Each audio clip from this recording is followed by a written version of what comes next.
In today's video, I'm going to teach you how to select the right camera for your video meetings.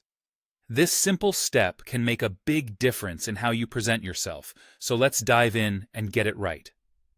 When you're gearing up for a video meeting, it's important to know that the first impression is often visual. Before you actually join the meeting, you're going to find yourself at what's often called the pre-join screen. This is the place where you can make sure everything is set up the way you want it, without the pressure of being live just yet. One of the key elements you'll see on this screen is the camera icon. This little icon is your gateway to looking your best on camera. Now, usually next to that camera icon, you're going to find a small drop-down arrow. Go ahead and click on that drop-down arrow.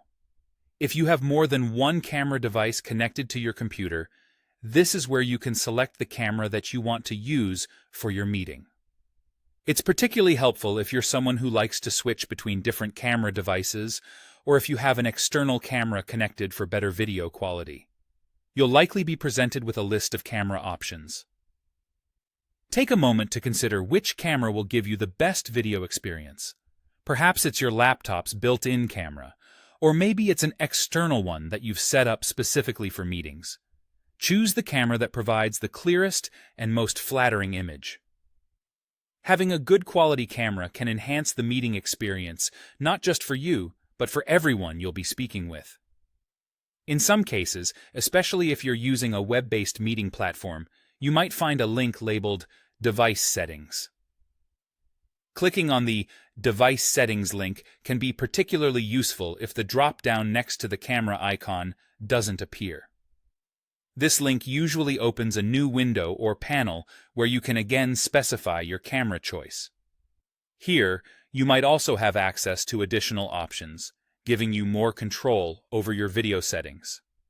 If you're looking to refine your video quality further, explore these settings to see if there's anything else that might benefit your setup. Optimizing your video presence doesn't just stop at selecting the right camera. Make sure your camera is at eye level to maintain better eye contact, and ensure your background is tidy and professional, or at least add some visual interest without being distracting. Good lighting is also key, so try to be in a well-lit area or set up extra lighting if necessary. Taking a few extra moments to select and configure your camera can set a positive tone for your entire meeting. It demonstrates professionalism and helps you communicate more effectively. So, there you have it. With the right camera settings, you're all set to join your meeting with confidence and clarity. Thank you for watching, and I hope you found these tips helpful.